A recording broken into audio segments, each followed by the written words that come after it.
In between Top Hat and Follow the Fleet, Ginger starred in Person, the first time her name was solo over the title in an A movie. This is when Ginger finally became a top solo actor in her own right. Some of the reviews were a bit harsh about the movie, saying Ginger did as well as she could with this improbable script. It seems to me these critics did not understand this was a farce from beginning to end. Not a slapstick farce, with only a few overt laugh scenes, but a farce nonetheless. Ginger got it. Neither Astaire nor Hepburn had my absurd sense of humor, which made it simple for me to look ridiculous, and I did look ridiculous in this film. Ginger is a famous actress who was traumatized when a crowd of fans surrounded her. Brent rescues Ginger from another crowd and escorts her to her hotel room. She wears a costume in public to hide from her fans. Yes, but I can't see enough of your face through that veil to recognize you. You're not missing much. Ouch. What? Nothing. You said ouch. Yeah, but I didn't mean it. Oh, yes, you did. So I'm an ouch face, am I? Take me with you. What? Oh, it's you.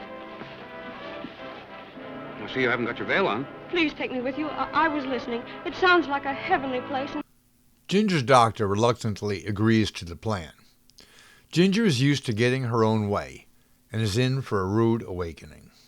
Thought you understood that this is a share-and-share-like corporation. That goes for work and rest. No washy, no cookie, no eaty grubby. Now you're trying to bully me. What about that grade A milk of human kindness? Well, it has been known to sour. I'll bet you don't even like Carol Corliss. Well, there are so many of them. Let's see, wasn't she the one in Enduring Virtue? Yes. Did you like her? No, not much. I think Carol Corliss was very beautiful and very talented. She's probably a little squirt. Brent is bird watching when he sees Ginger, out of costume, swimming.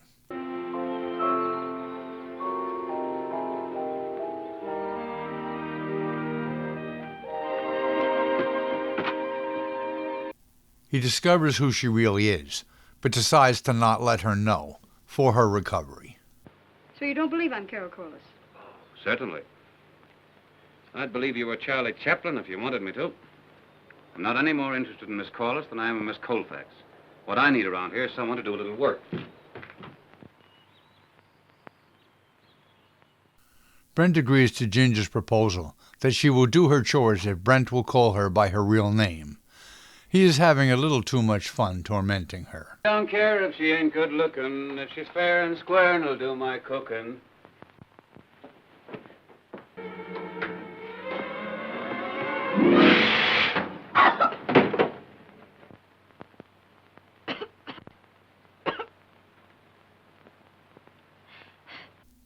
Ginger gets the knack, though, and Brent compliments her cooking, and she smiles.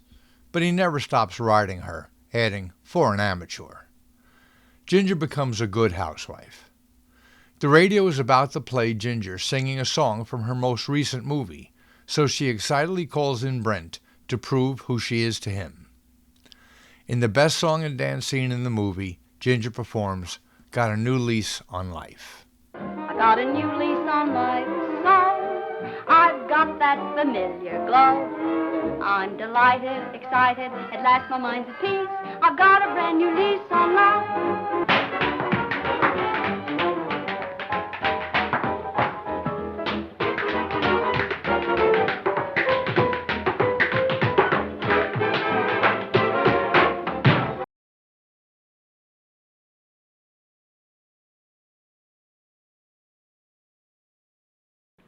I don't think there's anything so lovely as dirty dishes.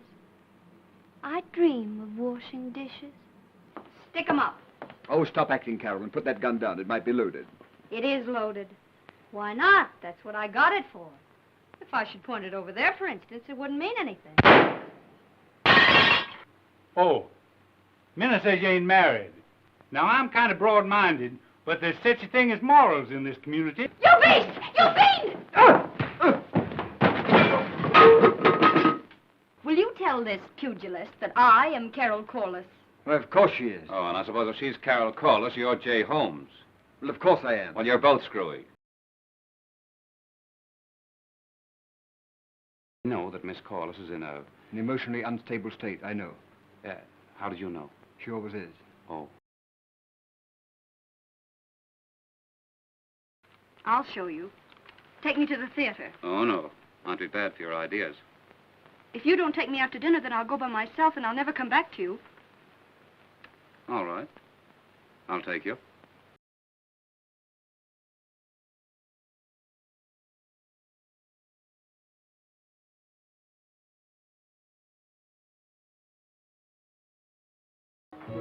My heart is not a plaything. Heartache is not a gay thing, darling.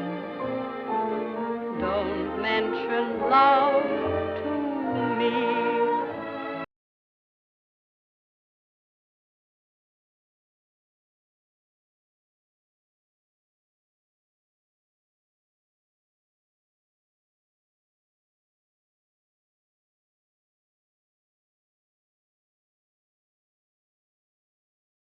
You win. You took a lot of convincing. I knew it was you the first morning at the lodge. You didn't. Why, you scrub, why did you keep pretending? Oh, I was afraid you might leave. And you didn't want me to? Not particularly.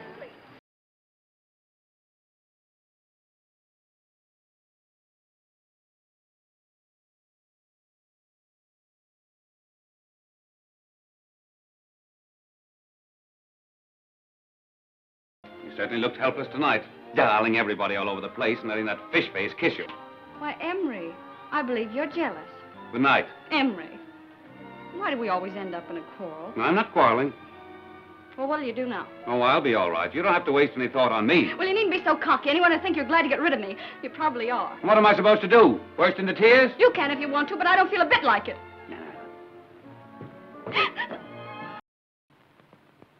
Where's your man? He's gone fishing. And then he's going away. For good? For good. Lots of times when two people around here don't want to get married, he makes them. Come with me. Wayne! Mr. Wayne! Hey, what is this? He's gone. He's gone. He's left me. Deserted me. After I'd given him the best years of my life. He's gone without marrying you, Grandpa.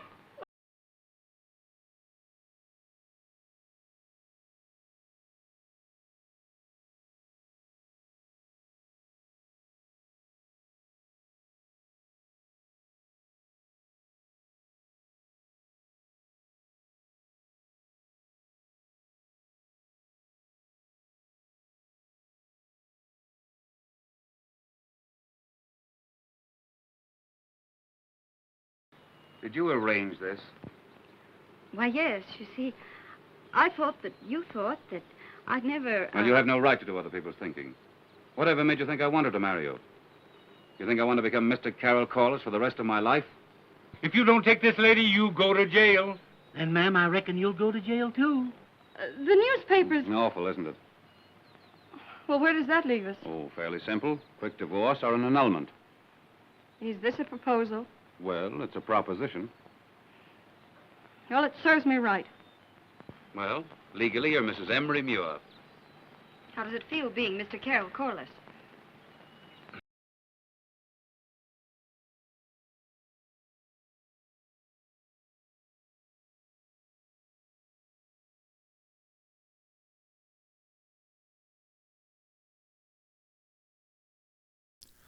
Back to making her next movie.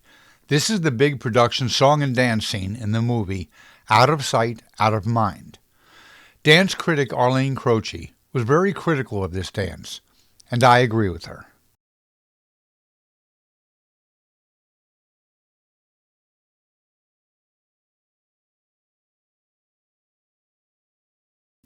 Don't be too upset with Croce's comments.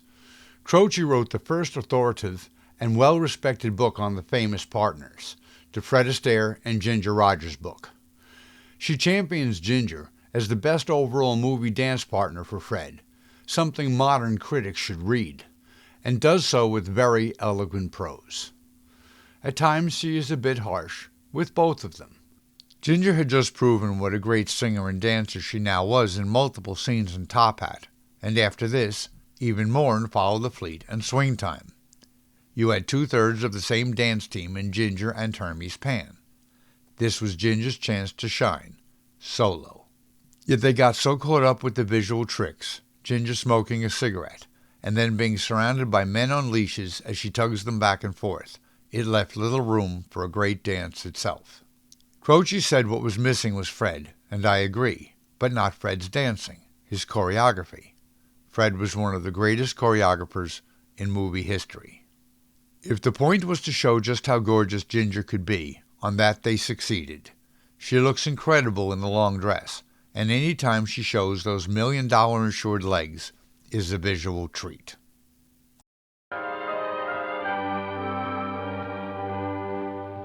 Don't call me heartless, I'm practically artless. I just won't let love get me. Serious wooing would be my undoing. Meet me and then forget me. Out of sight, out of mind, my emotion hasn't been confined. There's not a person I've met that I couldn't forget. I guess I'm just a love and leave 'em kind. Out of sight and out of mind.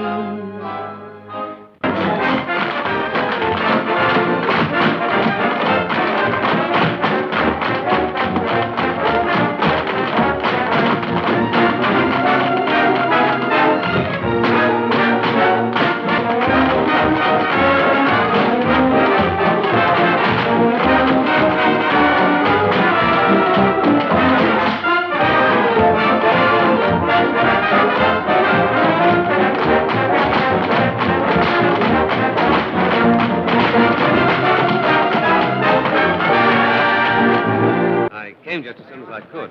There was some work I had to finish first. Oh, well, you don't have to apologize for coming to see me. Apologize? You don't think I wanted to come down here, do you? Whatever made you think I wanted you to come? Brent shows Ginger a wire asking him to come. She never sent it, and then Mowbray runs over. He is the instigator. He says he can clean up the whole mess quietly. That's okay, but I'm not going to let her divorce me. Well, I'm certainly not going to let you divorce me. Adverse publicity and all those rumors going around might be bad for my career. Then Mowbray hits them with the news. They are not married. It is his name, not Brent's, on the marriage license. Well, I married Emery. Well, sure she is. You were there. You saw us. No, you were just my proxy or something. I wasn't your anything. As a matter of fact, you don't even come into this. We're talking about divorce.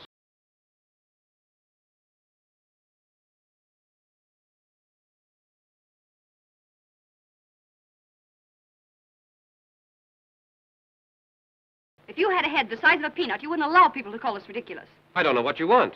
Well, marriage was my idea, wasn't it? Carol, do you mind being married to me? What do you think? I don't think you do. Well, I don't. And it's none of their darn business. Now you're coming to your senses. Darling. Darling, I want you to meet my husband. Okay. Glad to know you, Mr. Corliss. Just...